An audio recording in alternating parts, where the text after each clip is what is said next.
Halo adik-adik, perkenalkan nama kakak Ilowide Swiantari dengan NIM 20 1103 3001 dari kelas 3D, program studi pendidikan guru sekolah dasar.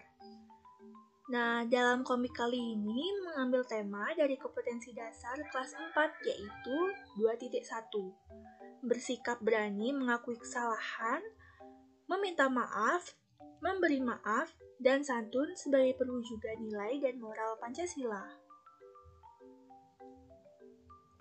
Komik ini berjudul Berani Mengakui Kesalahan Itu Hebat. Nah, sebelum kita ke ceritanya, sebaiknya kita simak dulu yang berikut ini. Petunjuk belajar. Langkah 1, kenali dulu tokoh-tokoh dalam cerita. Langkah 2, pahami apa yang dilakukan dan diucapkan tokoh dengan cara mengikuti nomor percakapan dari nomor terkecil ke terbesar. Langkah 3, jawablah kuis di akhir cerita. Langkah 4, ambillah nilai-nilai baik dari cerita ini dan jangan lupa tanamkan pada kehidupan sehari-hari ya. Tak kenal maka tak sayang.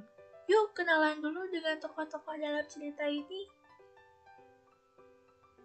Yang pertama ada Jingga, yang kedua ada Devi, yang ketiga ada Alvin, yang keempat ada Tita, dan yang kelima ada Didit.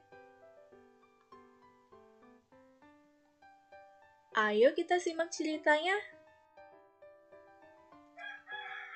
Pada suatu hari, hiduplah seorang anak yang bernama Jingga.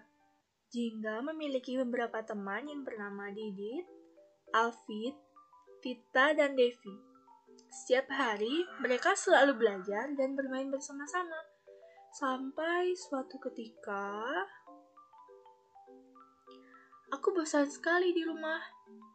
Sebaiknya aku mengajak Alvin main ke taman saja. Setelah Jingga berpamitan dengan ibunya, kini Jingga sudah tiba di rumah Alvin.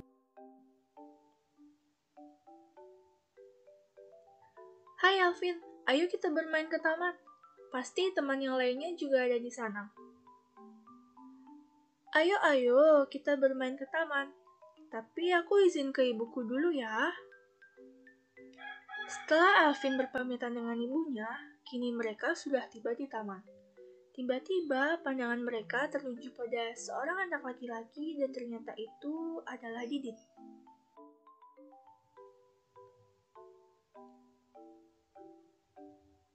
Didit, kamu kenapa sendirian saja berada di sini?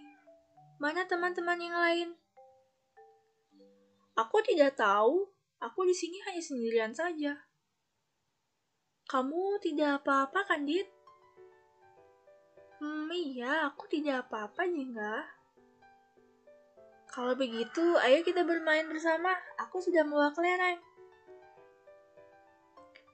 Jingga, Alvin, dan Didit sedang asyik bermain kelereng. Hingga tak terasa hari pun sudah mulai gelap. Singkat cerita, keesokan harinya, Jingga bertemu dengan Devi.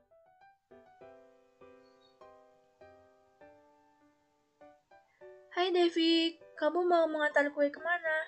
Aku baru kali ini melihatmu mengantar kue sambil membawa tas.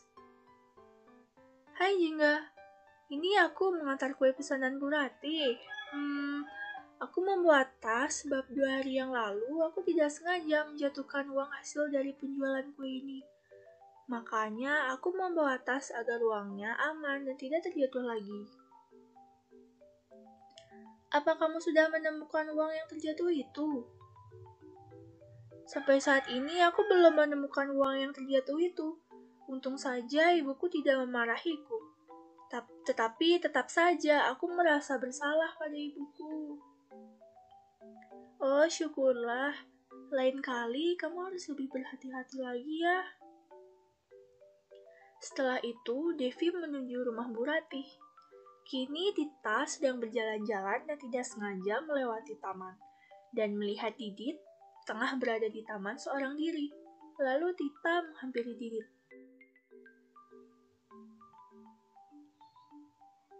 Didit, kamu sedang apa sendirian di sini? Aku hanya diam saja di sini. Ada apa denganmu? Mengapa kamu terlihat cemas dan ketakutan begitu?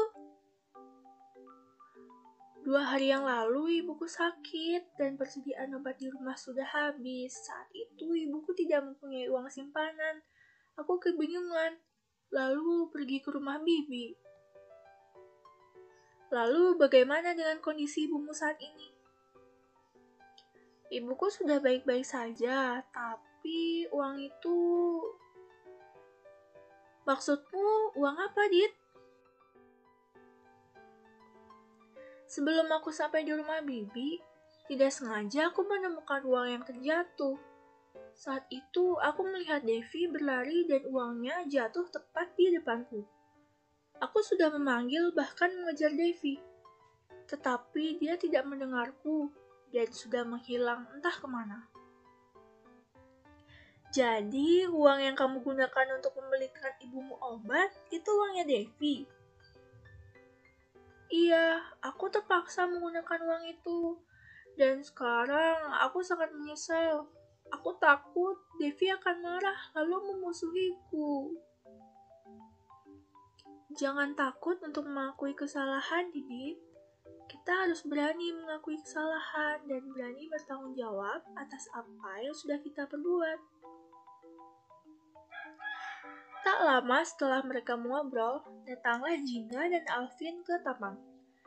Jingga bertanya kepada Didit tentang apa yang telah terjadi.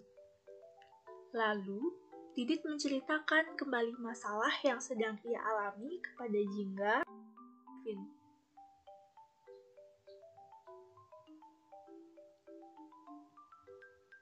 Apa yang dikatakan Tita itu benar, Dit. Sekarang, kamu harus meminta maaf kepada Devi dan ibunya. Iya, sekarang aku sudah tidak merasa takut lagi. Devi akan marah atau tidak padaku. Aku akan meminta maaf pada Devi dan ibunya. Kalau begitu, ayo sekarang kita ke rumah Devi. Kami semua akan menemanimu, Didit. Terima kasih teman-teman. Kalian sudah mau menemaniku untuk menemui Devi dan ibunya. Lalu mereka pergi bersama ke rumah Devi.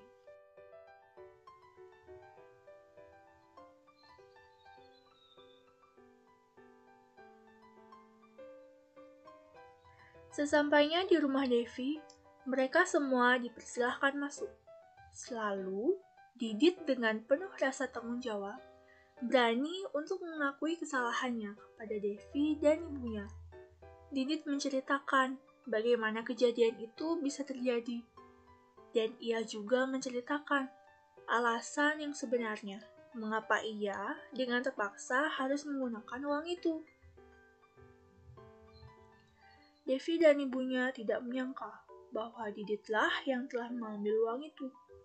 Lalu Didit meminta maaf kepada ibu Devi dan ibu Devi pun sudah mengikhlaskan uang itu dan memaafkan Didit. Ibu Devi sadar bahwa di sini anaknya juga ada di posisi yang salah karena Devi sudah ceroboh dan tidak bisa bertanggung jawab membawa uang hasil dari penjualan kue.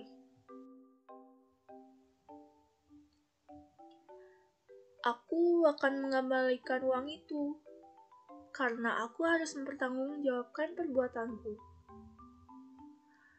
Uang itu tidak usah diganti, juga tidak apa-apa, Dit. Aku dan ibuku sudah mengikhlaskan untukmu. Kamu memang anak yang baik, mau merawat ibumu yang sedang sakit. Aku sangat amat terpaksa melakukannya. Maafkan aku, Devi. Sudahlah, Didit. Aku sudah memaafkanmu. Lagi pula, ini bukan hanya kesalahanmu saja. Aku juga ceroboh, tidak bisa bertanggung jawab membawa uang hasil penjualan kue ibuku. Dan pada akhirnya, mereka pun saling memaafkan. Kini, Jingga, Pita, Alvin, Devi, dan Didit senang karena masalah sudah terselesaikan. Sudah tidak ada lagi salah paham di antara mereka. Dan mereka pun kembali bermain bersama-sama. Tamat. Nah, dari cerita tadi, apa yang dapat kita pelajari hari ini?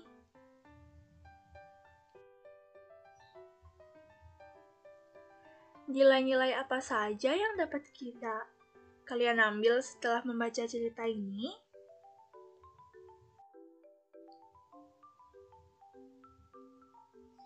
Dilema apa yang dialami oleh Didit?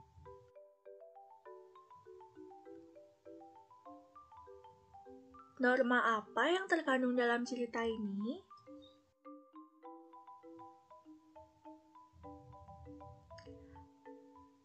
Apakah pertanyaan tadi sudah bisa dijawab? Kalau belum, kita baca lagi yuk. Kalau sudah, tunggu cerita berikutnya ya. Selamat belajar. Dari cerita ini, kita mendapatkan pesan moral bahwa manusia juga tidak pernah luput dari kesalahan. Jika kita melakukan hal yang salah, berarti kita harus berani bertanggung jawab dan mengakui kesalahan yang sudah kita buat. Karena berani berbuat, berarti berani bertanggung jawab. Jangan pernah takut untuk mengakui kesalahan dan meminta maaf atas kesalahan yang sudah kita perbuat. Kita sesama manusia haruslah bisa saling memaafkan dan mampu belajar dari kesalahan. Karena di dunia ini tidak ada yang sempurna.